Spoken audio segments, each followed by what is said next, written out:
In a remote and spiritually dark land, there lived a tormented and possessed man, living among the tombs, crying out and hurting himself with stones. This man was so dominated by evil that no one could stop him except Jesus, the Son of God, who arrived bringing light and hope. The demons tormenting the man recognized Jesus' supreme power and made a surprising request: "Let us enter the pigs." But what could be the hidden reason behind this seemingly bizarre request? To understand the depth of this passage, we need to place it in its biblical context.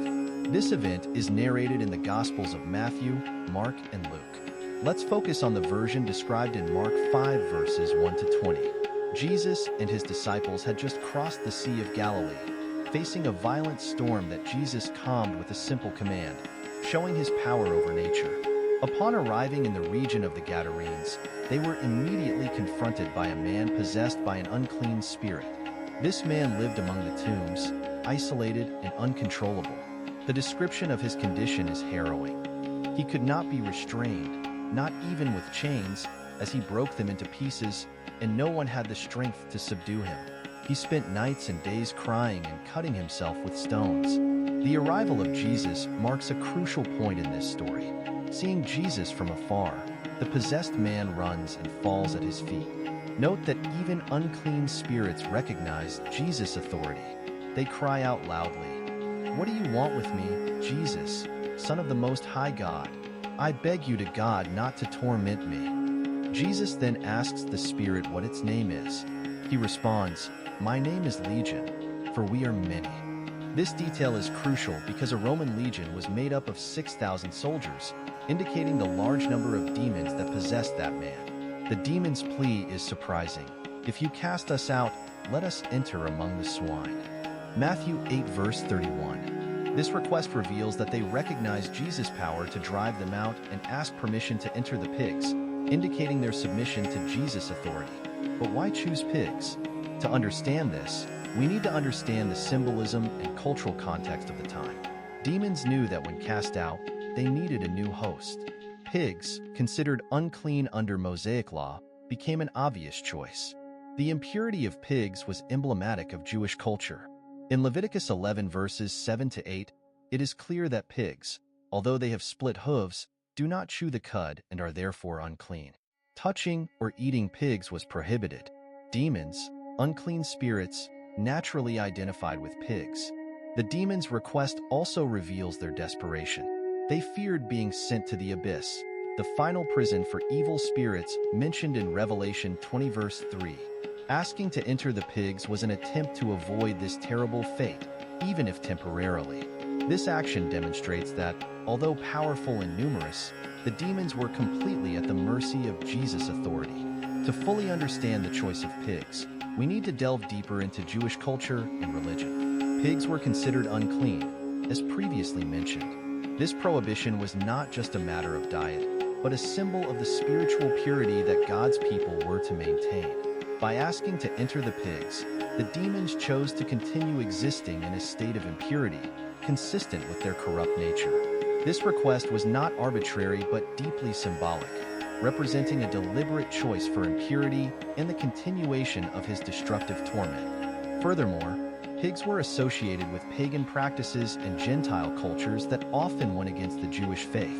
The herd of pigs grazed near where Jesus encountered the possessed man, indicating that this was a predominantly Gentile area where Jewish dietary laws were not observed. This adds a layer of meaning to the demon's request, because by entering the pigs, they were placing themselves in a culturally impure context, separate from God's chosen people.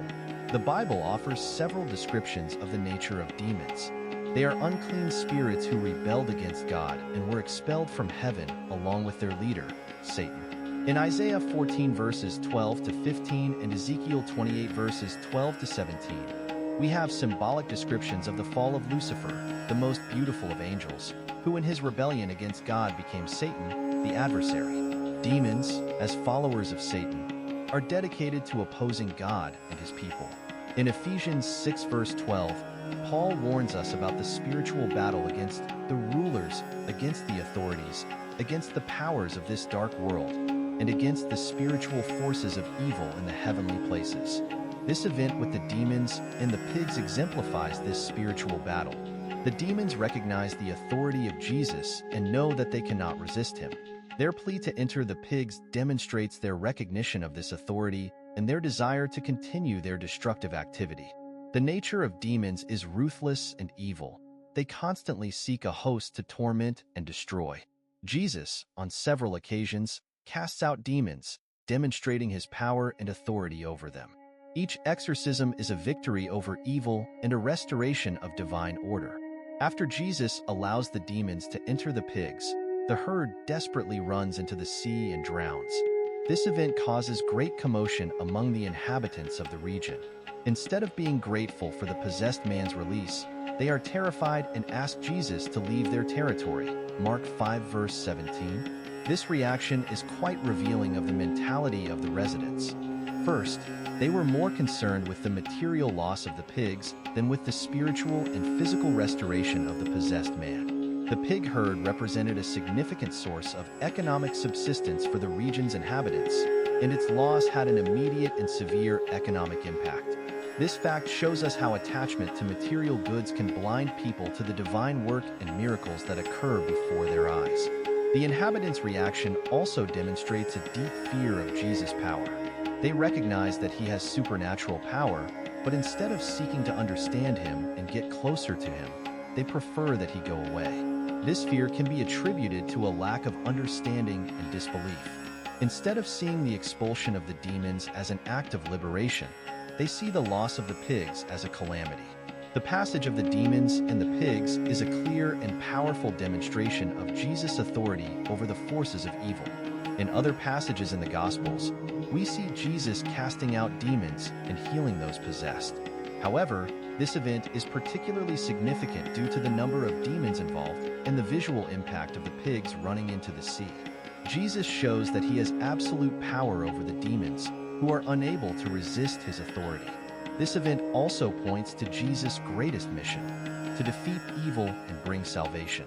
The victory over demons is a foretaste of the final victory over Satan and his forces at the cross and resurrection. This passage reinforces believers' faith in the authority of Christ and the certainty of final victory over evil. The event had a profound impact on the disciples who witnessed this miracle. They saw up close the power of Jesus over evil spiritual forces and understood more clearly who he was. This event strengthened their faith and understanding of Jesus' mission. They learned that with Jesus, they had nothing to fear from the forces of evil. This was a crucial lesson for his future mission to spread the gospel and face spiritual opposition. Throughout history, different theologians and scholars have interpreted this event in various ways. Some interpretations focus on the literal aspect of the event, while others see deeper symbolism. The Catholic Church, for example, sees this event as proof of Jesus' divinity and his authority over all creatures, including evil spirits. Other interpretations see the event as a lesson in impurity and the need for spiritual purification. The demons entering the pigs symbolize the transfer of impurity and the need to get rid of everything that is impure in order to be in communion with God. Examining other biblical passages that deal with this topic, it is essential to deepen our understanding of Jesus' authority over the evil one. A significant example is the story of the man possessed by a demon in Capernaum, described in Mark 1 verses 21 to 28.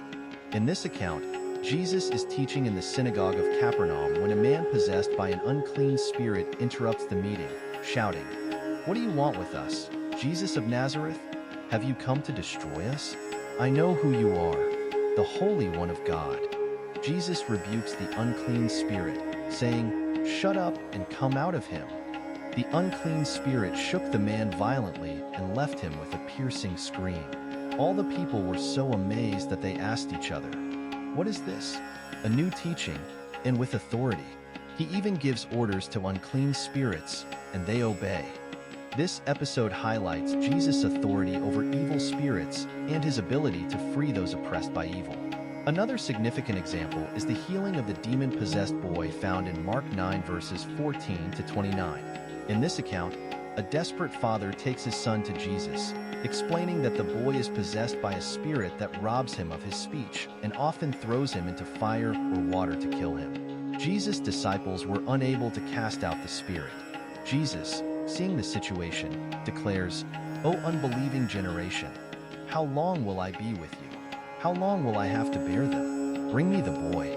When the boy is brought in, the spirit immediately throws him into a convulsion. Jesus asks the boy's father how long he has been like this. The father replies, "Since childhood." He often threw him into fire or water to kill him. "But if you can do anything, have compassion on us and help us." Jesus responds, "If you can, all things are possible to him who believes." Immediately the boy's father exclaimed, "I believe, help me to overcome my disbelief." Jesus rebukes the unclean spirit, mute and deaf spirit. "I command you to come out of him and never enter him again." The spirit screamed, convulsed him violently, and left. The boy looked so much like a corpse that many said, "He is dead." But Jesus took him by the hand and lifted him up, and he stood up. This event demonstrates Jesus' authority over unclean spirits and the importance of faith in spiritual liberation and healing. The resurrection of Lazarus, described in John 11 verses 1 to 44, also illustrates Jesus' power over death and evil. Lazarus, a dear friend of Jesus, was seriously ill. Upon hearing of Lazarus' illness, Jesus decides to wait 2 days before going to him, declaring that this illness will not end in death. It is for the glory of God, that the Son of God may be glorified through it. When Jesus finally arrives, Lazarus has already been dead for 4 days. Martha, Lazarus' sister, meets Jesus and says, "Lord, if you had been here, my brother would not have died. But I know that even now, God will give you whatever you ask for." Jesus tells him, "Your brother will rise again." Martha responds, "I know that he will rise again in the resurrection on the last day." Jesus said to her, "I am the resurrection and the life. He who believes in me will live, even if he dies. And whoever lives and believes in me will never die. Do you believe that?" She replied, "Yes, sir. I believe that you are the Christ, the Son of God, who was to come into the world." Jesus then goes to Lazarus' tomb and, deeply moved, orders the stone to be removed. "But, Lord," said Martha, "there is a bad smell, for it has been 4 days." Jesus said, "Did I not tell you that if you believe you will see the glory of God?" Then they removed the stone. Jesus looked up and said, "Father, I thank you that you heard me. I knew that you always hear me, but I said this for the sake of the people who are here, so that they may believe that you sent me." When he said this, Jesus called in a loud voice, "Lazarus, come out." The dead man came out, with his hands and feet wrapped in linen, swaddling clothes, and a cloth around his face. Jesus said to them, "Take off his bandages and let him go." The exorcism at Gadara is one of the richest passages in symbolism and theology in the Gospels. This event highlights not only Jesus' authority over demons, but also the radical transformation he offers to the oppressed. Jesus and his disciples had just crossed the Sea of Galilee and arrived in the region of Gadara, where they found 2 demon-possessed men coming from the tombs. These men were so violent that no one could pass by. Seeing Jesus, they cried out, "What do you want with us, Son of God? Did you come here to torture us before the appointed time?" This recognition of Jesus' identity by the demons is significant because it shows that they know exactly who he is and the power he possesses. The demons begged Jesus to cast them out and allow them to enter a herd of pigs that were grazing nearby. He told them, "Go." So they went out and got into the pigs, and the whole herd went down the steep bank into the lake and died in the water. Those who tended the pigs fled to the city and reported all this, including what happened to the demon-possessed men. Then the whole city came out to meet Jesus, and when they saw him, they begged him to leave their area. This event is a clear example of the transformative power of Jesus and people's resistance to accepting this transformation, even when it is for their own good. We have reached the end of our study. If you are looking for inspiration, knowledge, and spiritual connection, don't let this opportunity pass you by. Subscribe to our channel now, leave your like and comment to strengthen our community. And if you want to help us, keep sharing religious stories that touch hearts. Become a channel member. Together, we can make a difference and strengthen our spiritual journey. We count on you. We leave the link in the description of this video so you can become a member today. Keep watching our videos. God bless you.